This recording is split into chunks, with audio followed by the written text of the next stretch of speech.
안녕하세요, 유세영TV입니다. 오늘은 여러분들께 잔디 관리에 대한 노하우를 설명해 드리도록 하겠습니다. 자, 요즘 우리가 주거 환경을 보면은 대부분이 아파트에 살고 있죠. 또 주변에 우리 생활 공간은 대부분 시멘트와 콘크리트로 되어 있습니다. 그러다 보니까 사람들이 자연에 대한 동경심으로 저 외곽으로 나가서 전원주택에 살고 싶어 하죠. 아침에 일어나서 거실 커튼을 딱 열었을 때 파란 잔디밭이 앞에 딱 펼쳐진다면 얼마나 싱그럽고 기분이 좋겠습니까? 바로 이러한 로망 때문에 사람들이 전원주택에 살고 싶어 하는데, 막상 전원주택에 살아본 분들의 얘기를 들어보면 현실은 기대하는 것처럼 그렇게 로맨틱하지는 않죠. 왜냐하면 전원주택이라는 것은 기본적으로 우리 사람이 움직이게끔 만들어진 구조이기 때문에 그렇습니다. 예로 우리가 아파트에 산다고 생각해 보면은, 아파트 같은 경우는 우리가 일을 마치고 집에 딱 들어가면은 그 다음에는 크게 움직일 일이 없죠. 뭐 거실에서 TV 보다가 식탁에서 밥 먹고 안방, 화장실, 겨우 그 정도가 움직이는 공간의 전부입니다. 아파트라는 것은 구조적으로 사람이 안 움직이게끔 하죠. 그러니까 쉽게 생각하면은 아파트는 굉장히 사람들이 편리하다고 생각을 해요. 안 움직여도 되니까. 하지만 그에 반해서 전원주택은 해야 될 일이 굉장히 많습니다. 전원주택이라는 것은 근본적으로 마당이 있고, 또 그러다 보니까 화단도 있고, 또 잔디밭도 있고, 그러다 보니까 거기에 나무도 심어져 있고, 꽃도 심어져 있고, 잔디도 심어져 있고, 그 생물체들은 가만히 있질 않죠. 계속 움직이고 자랍니다. 자라고 성장을 합니다. 그래서 그 생물체들을 우리가 잘 예쁘게 가꿔주지 않으면은 전원주택에 사는 어떤 보람, 낭만을 얻을 수가 없습니다. 그러다 보니까 많이 부지런하게 움직여야 되는 구조인 겁니다.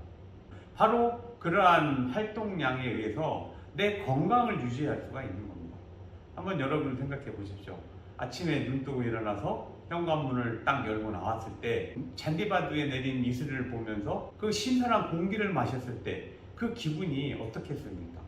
그게 바로 우리의 삶의 질을 높일 수 있는 가장 중요한 요소가 될 수가 있는 것이죠. 하지만 안타깝게도 많은 분들이 낭만을 꿈꾸며 전원주택으로 입주를 했다가 적응을 못하고 도로 도시로 와서 아파트로 이주하는 경우가 많이 있습니다. 그 원인은 여러 가지가 있을 수 있지만, 그 중에 제가 볼 때 가장 큰 이유 중에 하나는 바로 그 잔디밭 관리입니다. 처음에는 그 파란색의 그 잔디밭이 굉장히 낭만적으로 보일 수 있는데, 사실 그 잔디밭 관리하는 게 그렇게 만만치가 않습니다. 그 잔디밭을 관리하는 데 있어서 크게 두 가지 어려움이 있는데, 그 첫 번째는 뿌리가 번져가는 것을 감당을 할 수 없어서 이게 잔디밭과 화단과 그 외 마당이 전체 그 잔디로 뒤덮여서 굉장히 지저분해지는 그런 경우입니다. 그 잔디를 제때제때 케어를 못 해주면은 그 잔디밭 번지는 것을 감당을 할 수가 없게 돼요. 그게 이제 첫 번째 이유고, 두 번째는 잔디밭에서 자라는 풀을 감당을 못하는 경우가 대부분입니다. 그래서 오늘 잔디밭 관리의 문제점 그 두 가지를 확실하게 여러분들께 해소해 드리겠습니다. 자, 한번 그림으로 예를 들어 보겠습니다. 우리 집 마당이 이렇게 있다고 칩니다. 이렇게 집 마당이 있을 때 한쪽에 집이 들어서겠죠. 이렇게 집이 들어서고, 뭐 여기에는 이렇게 한쪽에 대문이 있고, 여기에 이렇게 현관이 있다고 하면 뭐 어떤 우리가 이렇게 어떤 디딤돌로 아름다운 보기 좋게 대문에서 현관까지 이렇게 디딤돌로 가고, 뭐 대문 옆에는 이렇게 당 따라서 약간 이런 화단이 이렇게 조성이 되겠고요.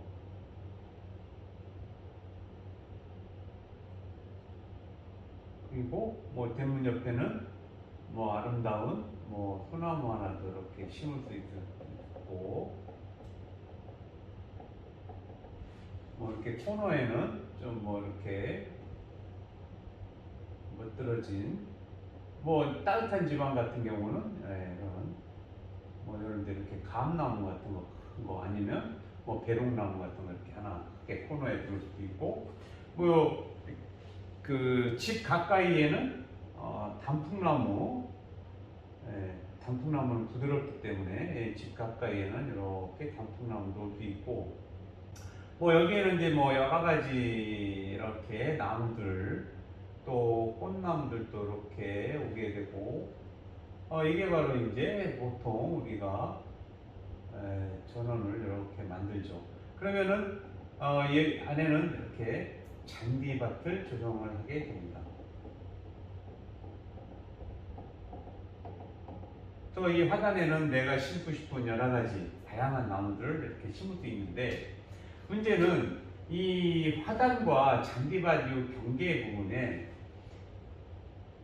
경계선 부분에 이 잔디가 가만히 있지 않고 여기에서 잔디가 자꾸 일로 침범을 하게 돼요. 이 화단 쪽으로. 여기도 침범을 하게 되고 여기도 침범을 하게 돼요.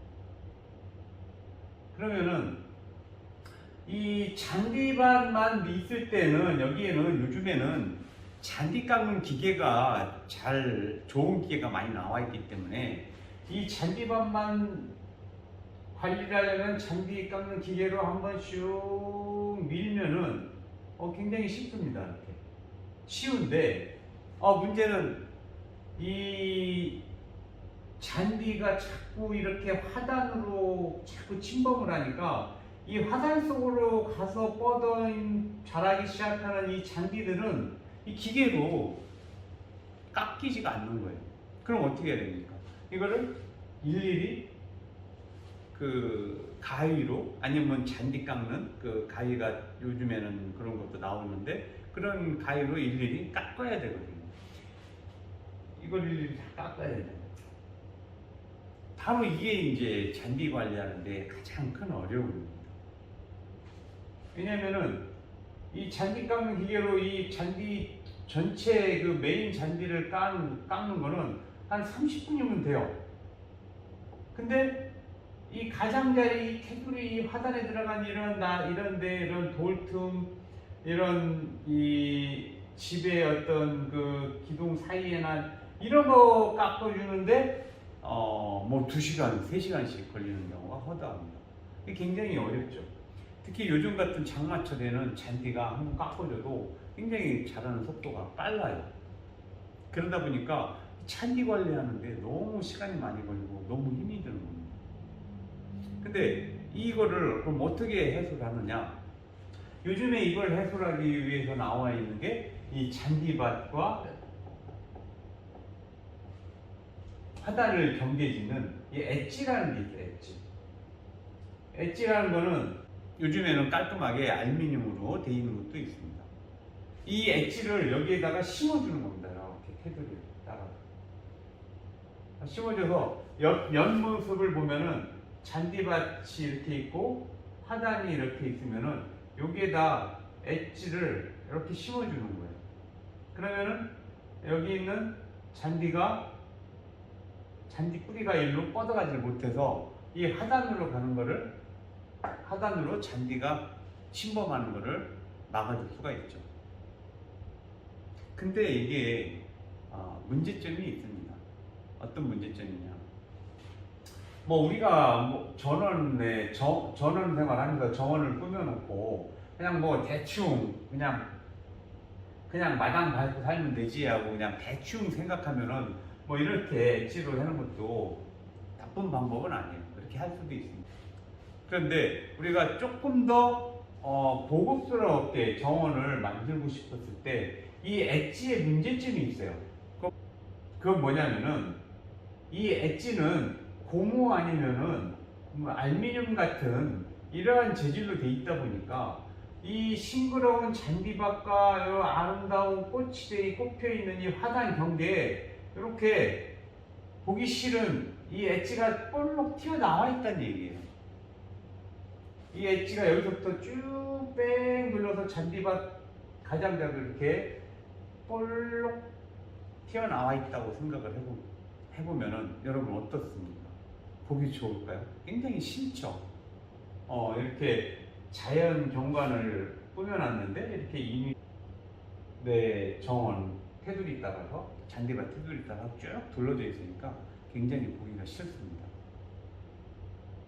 그래서 이거를 그러면 해결할 때 어떤 방법으로 하느냐, 바로 그 방법을 여러분들께 오늘 설명해 드리는 겁니다.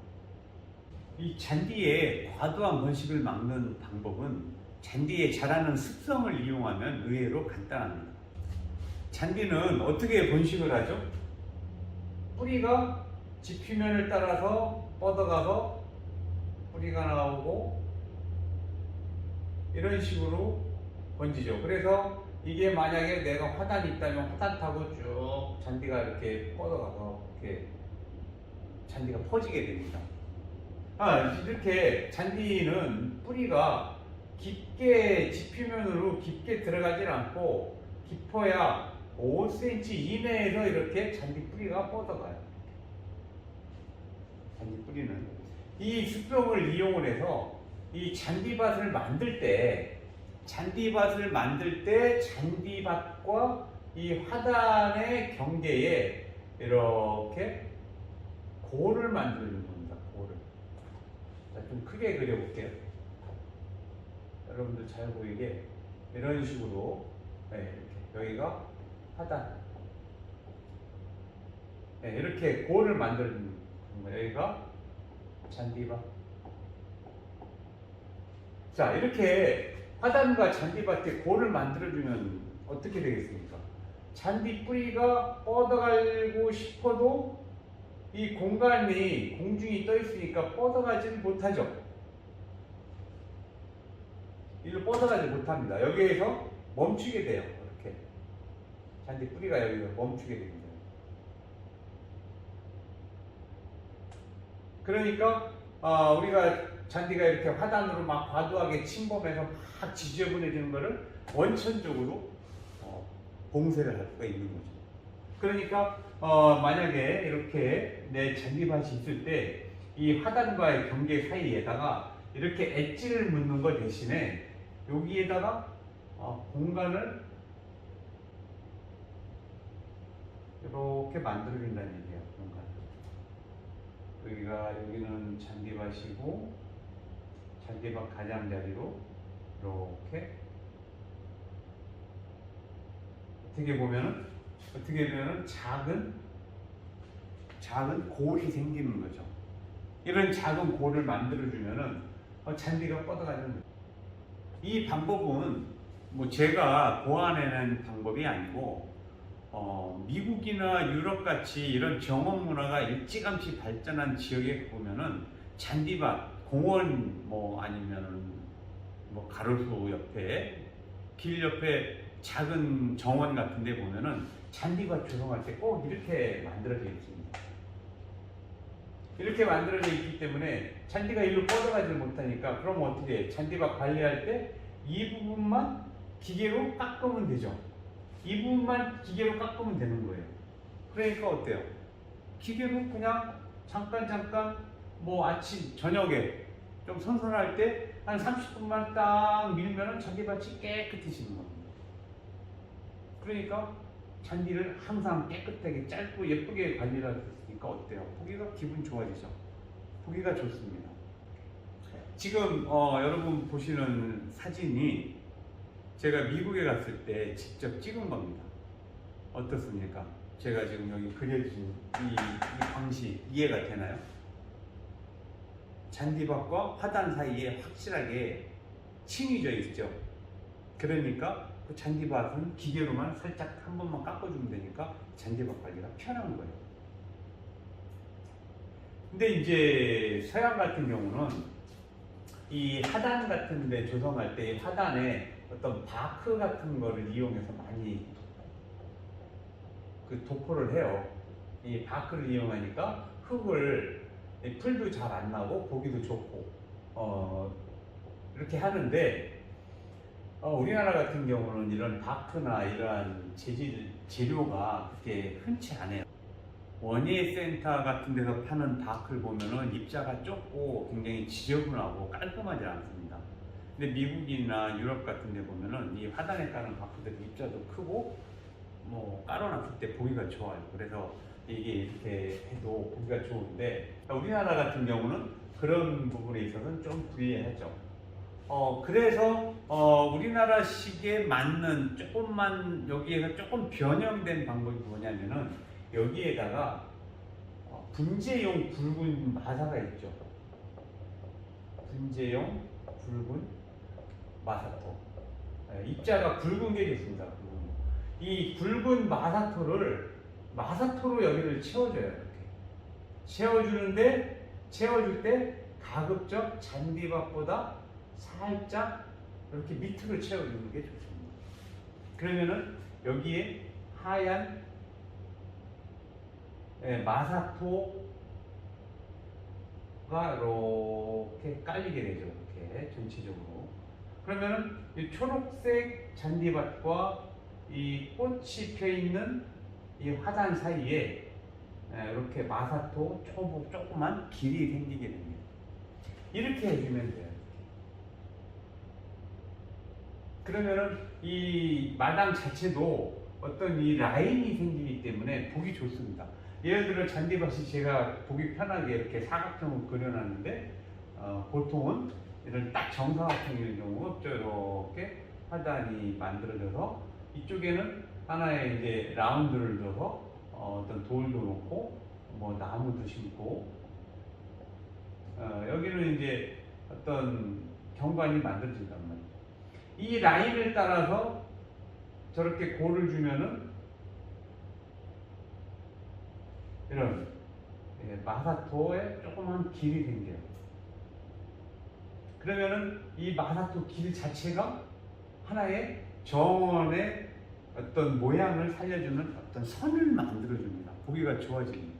일석이조의 효과가 있는 거죠. 그래서 이렇게 잔디밭 조성 시에 확실하게 화단과 잔디밭을 이렇게 경계를 골을 파서 이렇게 경계를 해주면은 잔디밭 관리가 좀 쉽다. 그래서 잔디의 그 과도한 번식을 사전에 예방을 할 수가 있습니다. 근데 이제 이렇게 하다 보면은 잔디가 생명력이 굉장히 강합니다. 그러다 보니까 이렇게 턱이 져 있는 이 마사토는 굉장히 건조하니까 뿌리가 잘 안 생겨요. 잘 안 생기지만 그래도 키워가는 분들이 있습니다. 그런 경우에는 이 마사토 있는데 부분을 잔디를 가위나 삽으로 이 뻗어가는 잔디를 툭툭 끊어주면 되죠. 여기서 만약에 한 놈이 이렇게 뿌리 하나가 이렇게 뻗어가려고 한다. 여기서 끊어주면 됩니다. 쉽죠? 그냥 이 꽃이 심어진 화단 속에 잔디 뿌리가 파고들어가고 하면 그 다음부터는 이미 자르기가 힘든데 관리하기가 힘들어지는데 이 마사토의 어떤 경계 구간이 있기 때문에 그 구간을 통과할 때는 잘라서 정리를 해주기가 쉽습니다. 이게 바로 잔디의 과도한 번식을 막는 아주 좋은 방법이 되겠습니다. 그래서 조성할 때부터 이렇게 신경을 써서 해주면 되고, 이제 두 번째 하나의 고민은 뭐냐, 잔디밭에 나는 잡초들. 이 잡초들이 처음에 정원을 조성해서 잔디밭을 처음에 만들었을 때 그 1년 차에는 그렇게 풀이 많지 않아서 내가 아침에 나와서 아침 공기 마시면서 조금만 한 30분만 뽑아줘도 다 뽑을 수가 있어요. 그때 재밌죠. 근데 그게 여름 지나고 가을 지나면서 자꾸 풀씨가 많이 날라오니까 풀 나오는 게 감당이 안 됩니다. 그래서 2년 차만 되면은 이 풀 나오는 거를 사람이 뽑아서는 그거를 제대로 다 억제를 시킬 수가 없어요. 그러다 보니까 풀 뽑는데 지쳐서 어떤 데는 가보니까 잔디밭 풀 뽑기 힘들어서 안 돼요. 이 잔디밭을 통째로 시멘트 포장을 해버렸더라고요. 그 시멘트 포장을 하려면 굳이 뭐하러 이렇게 전원주택 삽니까? 그냥 아파트 사는 게 편하죠. 그러지 마시고 이 풀 나오는 거는 여러분들이 환경을 좀 생각은 하긴 하더라도 요즘에는 친환경 제초제가 많이 나옵니다. 제초제도 이 선택성 제초제. 선택성 제초제라는 거는 잔디는 화분과 식물이거든요. 화분과 이 약 자체가 화분과만 안 죽이고 나머지 다른 과의 풀들은 죽이는 그런 선택성 제초제가 요즘에 너무 잘 나옵니다. 그래서 이 선택성 제초제를 이용을 하셔서 풀을 제거해 주시면 쉬워요. 나는 건강을 생각해서 환경을 생각해서 제초제 안 써. 물론 건강을 위해서 안 쓰면 조금은 더 좋을지 모르지만 그 조금 좋기 위해서 너무 많은 힘든 노동을 해야 되면 오히려 역효과죠. 우리 일상생활에 얼마나 오염된 게 많습니까? 그런 거에 비하면 선택성 제초제 잔디밭에 많이도 안 해도 돼요. 1년에 딱 2번만 하면 됩니다. 1년에 2번 요거 했다고 해서 크게 우리가 환경적으로 건강에 큰 문제가 생기지 않습니다. 그러니까 선택성 제초제로 잡초제를 해라. 그러면 간단해요. 어떻게 하느냐? 선택성 제초제는 2가지가 있는데 하나는 분말로 된 게 있고 하나는 액체로 되어 있는 게 있습니다. 그래서 이 분말로 되어 있는 거를 잔디가 4월 중순쯤 되면 그때부터 이제 새순이 나와서 푸릇푸릇하게 변하기 시작하죠. 겨울 동안엔 갈색으로 되어 있지 않습니까? 그러다가 봄에 새순이 나오기 전에 한 3월 하순쯤에 이때 이 분말로 된 걸 한번 쫙 뿌려줘요. 한번 뿌려주면 얘는 발화를 억제시켜줍니다. 잔디는 이미 이 괴경이죠. 괴경으로 다 뿌리가 이미 이 지하 뿌리가 있지 않습니까? 뿌리로 잔디는 구성되어 있는데 풀은 씨에서부터 발화돼서 나오거든요. 그러니까 이 분말로 된 거는 발화 억제제예요. 발화 억제를 시키는 효과가 있기 때문에 이 풀씨가 발화돼서 나오는 거를 근본적으로 막아줍니다. 그러면은 4월, 3월 하순 뿌려놓으면 이게 4월, 5월 정도까지는 풀이 안 나와요. 거의 안 나옵니다.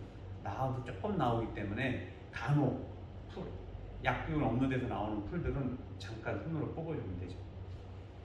그랬다가 한 6월 달쯤 되면 날 더워지고 비도 오고 하면서 풀씨들이 또 날아와서 풀들이 또 많이 자라기 시작합니다. 이때 액체로 된 선택성 제초제를 한번 쫙 살포해줘요. 이때 이렇게 선택성 제초제 뿌려주면은 잔디는 가만히 있고 풀만 딱 죽습니다. 이렇게 1년에 2번 6월 상순쯤에 6월 상순에 액체 선택성 제초제 이렇게 딱 2번만 해주면은 잔디밭에 풀 관리할 필요가 없어요. 깨끗해집니다. 이거는 제가 직접 저희 집 마당에 있는 거를 관리하는 방법입니다. 그러니까 제가 직접 경험해보고 여러분들께 설명해 주는 거니까 한번 여러분들 이렇게 해 보시면 돼요. 그래서 잔디밭 관리하는데 어려움, 이 잔디의 과도한 번식과 또 잡초 제거, 이 2가지 문제점을 이런 식으로 해결을 해주면은 여러분들이 아주 낭만적인 잔디밭 위에서 아주 낭만적인 전원 생활을 할 수가 있습니다. 어떻습니까, 여러분? 이해되셨죠? 도움 되셨나요? 예, 도움이 되셨으면은 구독과 좋아요, 알림 설정까지 꼭 눌러주십시오. 자, 잔디밭 관리 노하우 오늘 여러분